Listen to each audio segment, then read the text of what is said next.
a lot in Sri Lanka, where we look on life as a zero-sum situation. If I get something, you don't. So then you get very angry with me because I'm getting something.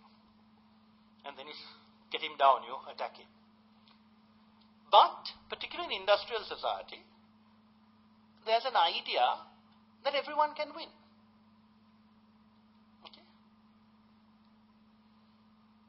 Let me give you another example I used to give my students. Let's say you make soap. Okay? You sell 1,000 cakes of soap a day at a profit of 5 rupees. And you make 5,000 rupees. You want to increase your profits. Will that be a problem? Will that be a problem for others? Necessarily? Why? No, what you're saying is I make 5,000 rupees a day. I want to make 10,000. How can I make that 10,000? Exactly. You said the Sri Lankan response is yes, you want to increase the price. That's one way.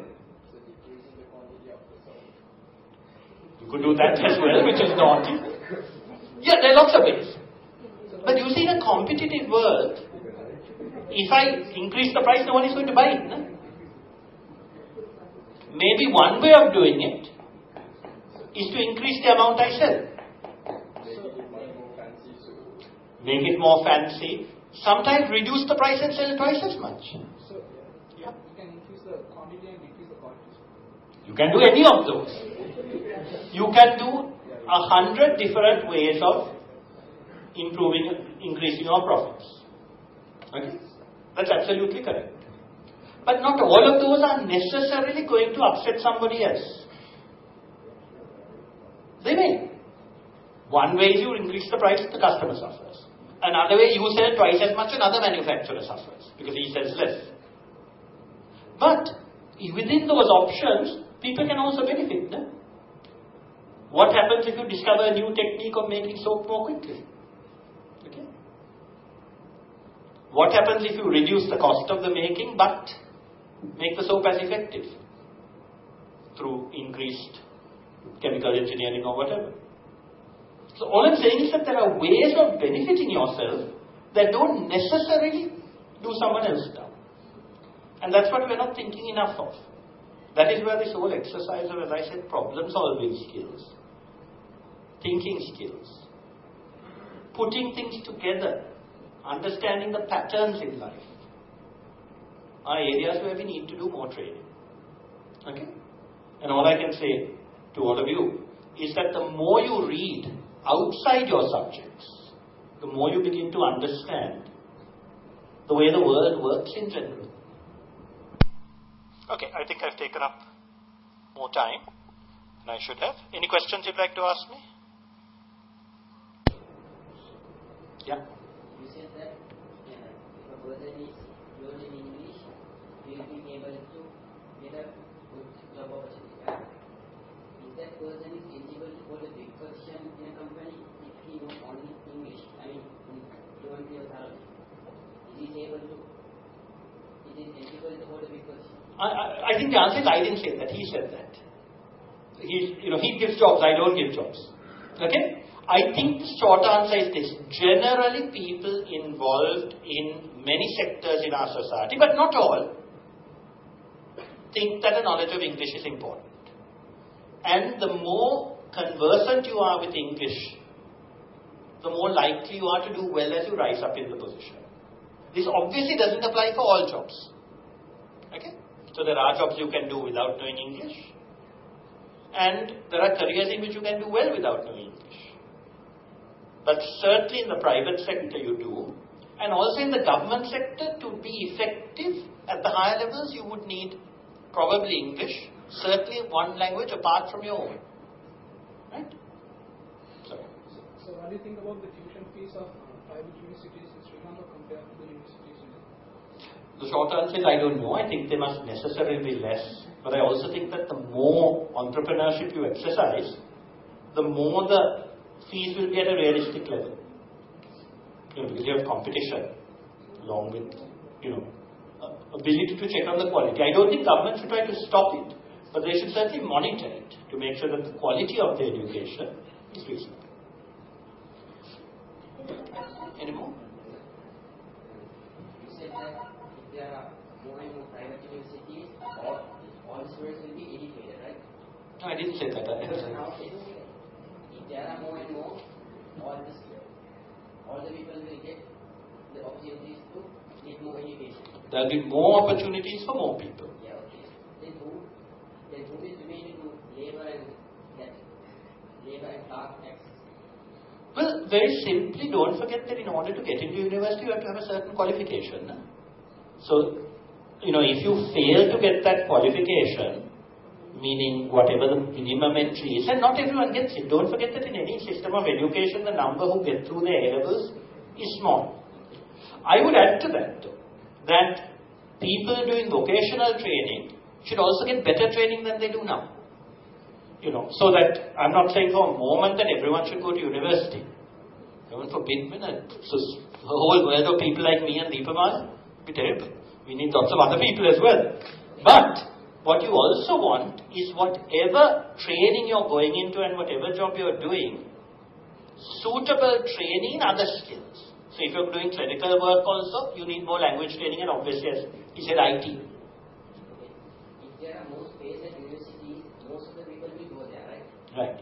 Then the people will reduce to clerk and labor in maximum. No, because you can have graduates who are clerks. You'll have a better clerk if you have a graduate who's a clerk. You see, one of our problems is we still go on the old British system. I remember when I was young, the people in the continent were astonished because the number of people who went to university in Britain was very small. It was a very small elite. Britain expanded its universities in the 70s and 80s, what they call polytechnics, were all allowed to give degrees. But we still go on this idea that only 10% of our people should go to university. But for instance, if you go to America, many graduates are doing what we would think is clerical work, and they're better for it because they have a better training. Okay. May I just add to that? Yeah. Now, being a former bank of myself, I am in and out of commercial bank. There are quite a number of graduates who are clerks. Now they don't call them clerks anymore, they are banking assistants. But there are people who have done master's degrees who are still clerks for 3-4 years. So actually, what I see is that the present student generation here should have an overall idea and a view of what is happening in Sri Lanka and how they can be part and parcel of this. We are now taking them in various small narrow lines, right? And they know about that but nothing beyond. Now this overall information has to come from the school and the teachers have to be knowledgeable. Right? Sometimes when you ask a teacher, he will say, do London A-levels, don't do Sri Lankan. They don't know about Sri Lankan. Others will say, don't do Sri Lankan, don't do London A-levels, that's not good, you have to do Sri Lankan. So this type of narrow guidance is actually adding to the whole problem now. Being in this field for 10 years, I see how students are so confused. Very few are only focused, and the ones who are focused are only either on medicine or engineering or something. And that's again, they don't know what engineering is beyond just engineering. So there is a massive need, and as a MP of the government, I am asking you to get this somehow into the curriculum. And not only that, even the normal day-to-day life of, how to drive a car and how to respect other people. If we can solve this problem of traffic and have more disciplined people, Sri Lanka would have saved millions of rupees every second, right? So it's haphazard driving all the way. And this has to come from the younger days. If they are taught in small doses over a period of 13 years, when they come out, right, they will know how to respect the other people. And Sri Lanka has to come starting from year 2 or year 1. And this, I think, has to get into the curriculum. So if you can impress upon the Ministry of Education and the higher education to get some of these basic things that have to come and to get their knowledge a little bit more expanded rather than just concentrating on O-levels and A-levels, I think then we have done the job for the whole of Sri Lanka. So I implore you to please get this message across to the government, and I think that this government can do something. And after all, let me say, I quite agree with you, but don't overestimate my power. Politicians never listen to each other. They much prefer to listen to the public at large.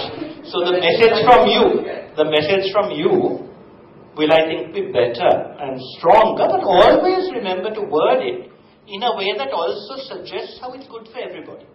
I also have to agree with you. But you see, we mustn't look at it in terms of a selfish need.